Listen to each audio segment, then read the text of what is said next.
Assalamualaikum warahmatullahi wabarakatuh.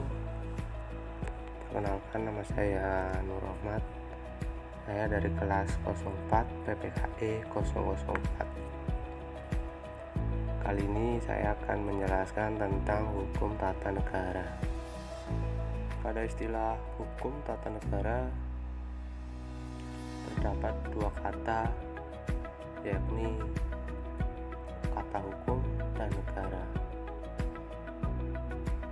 Pada dasarnya, kata hukum itu diartikan sebagai peraturan-peraturan mengenai tingkah laku orang di dalam masyarakat yang mempunyai sanksi yang bisa dipaksakan. Sedangkan negara adalah organisasi tertinggi di antara suatu kelompok atau beberapa kelompok masyarakat yang mempunyai cita-cita untuk bersatu, hidup dalam daerah tertentu, dan mempunyai pemerintahan yang berdaulat.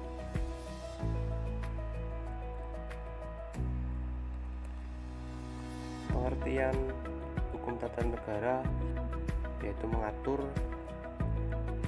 semua masyarakat hukum atasan dan masyarakat hukum bawahan menurut tingkatnya.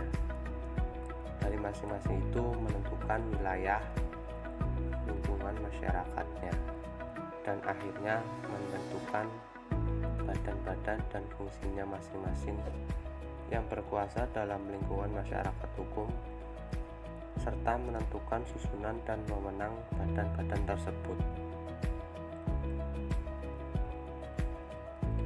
Sumber hukum tata negara ada 6. Yang pertama, segala sesuatu yang menimbulkan aturan-aturan yang mengikat dan memaksa, sehingga apabila aturan-aturan ini dilanggar akan menimbulkan sanksi yang tegas dan nyata bagi pelanggarnya. Yang kedua, tempat dari mana asal muasal suatu nilai atau norma tertentu berasal. Yang ketiga, sebagai asas hukum atau sebagai sesuatu yang merupakan permulaan hukum. Yang keempat, menunjukkan hukum terdahulu yang memberikan bahan-bahan kepada hukum yang sekarang berlaku. Yang kelima, sebagai sumber terjadinya hukum. Yang terakhir, sebagai sumber dari mana kita mengenal hukum. Asas-asas dalam hukum tata negara Indonesia terdapat 5 asas. Yang pertama adalah asas Pancasila. Pancasila sebagai filsafah negara mengandung pengertian bahwa setiap perbuatan, baik itu untuk pemerintah maupun warga negara, harus sesuai dengan Pancasila. Pancasila di sini dijadikan sebagai sumber dari segala sumber hukum. Hal ini termuat dalam pasal 2 Undang-Undang Nomor 12 Tahun 2011 tentang pembentukan peraturan perundang-undangan. Sebagai konsekuensinya, maka setiap isi peraturan perundang-undangan tidak boleh bertentangan dengan Pancasila. Yang kedua, asas negara hukum. Asas negara hukum adalah negara yang berdiri di atas hukum, yang menjamin keadilan pada warga negaranya.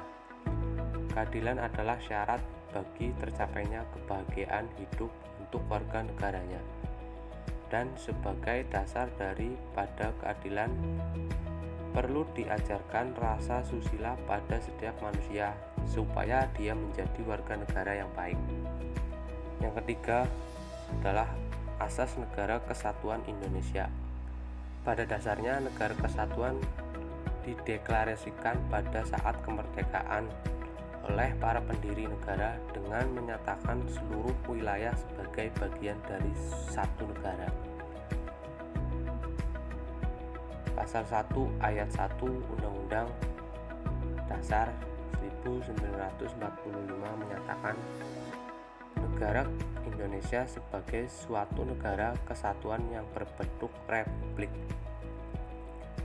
Yang keempat adalah asas kedaulatan rakyat dan demokrasi.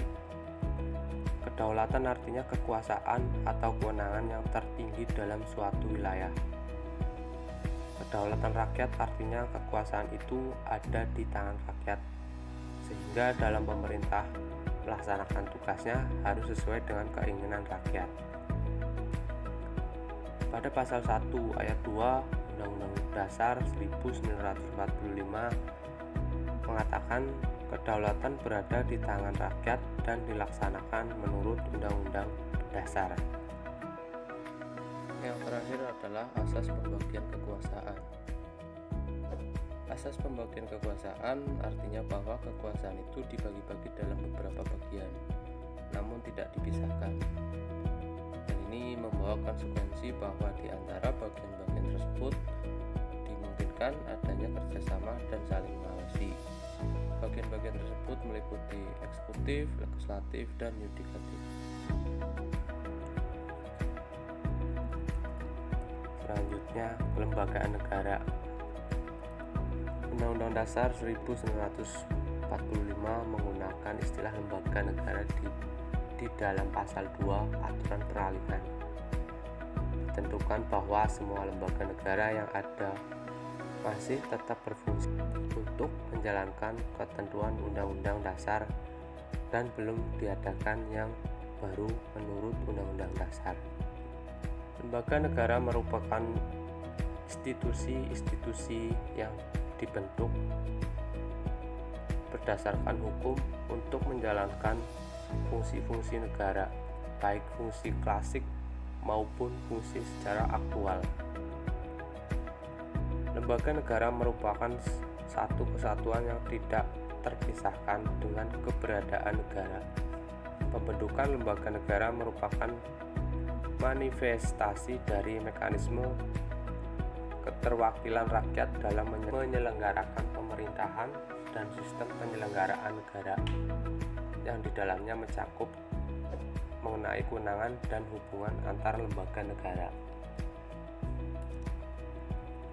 Selanjutnya, yang dimaksud dengan kedudukan lembaga negara adalah tempat lembaga negara dalam hubungannya dengan lembaga-lembaga lainnya. Jika kita mencermati ketentuan dalam Undang-Undang Dasar 1945 berkaitan dengan lembaga-lembaga negara, maka terdapat perubahan yang mendasar tentang kedudukan lembaga negara. Dalam Undang-Undang Dasar 1945 sebelum amandemen, maka MPR memegang kekuasaan yang superior sebagai pemegang kedaulatan rakyat sebagaimana ditentukan dalam Undang-Undang Dasar 1945 pasal 1 ayat 2. Karena itulah lembaga negara terbagi menjadi dua, yakni lembaga tertinggi dan lembaga tinggi negara. Hal tersebut ditegaskan dalam TAP MPR 3/MPR/1978 tentang kedudukan dan hubungan tata kerja lembaga tertinggi negara atau antara lembaga tinggi negara.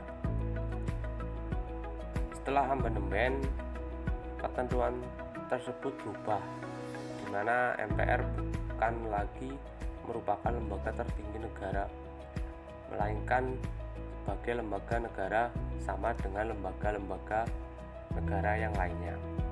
Hal tersebut ditentukan dalam pasal 1 ayat 2 yang menyebutkan bahwa kedaulatan di tangan rakyat dan dilakukan menurut Undang-Undang Dasar. Berikut ini lembaga tinggi negara pasca Undang-Undang Dasar 1945. Pertama, Majelis Permusyawaratan Rakyat atau MPR. Yang kedua, Dewan Perwakilan Rakyat atau DPR. Yang ketiga, Dewan Perwakilan Daerah atau DPD. Yang keempat, Presiden dan Wakil Presiden. Yang kelima, Mahkamah Agung atau MA. Yang keenam, Mahkamah Konstitusi atau MK. Yang ketujuh, Badan Pemeriksa Keuangan atau BPK.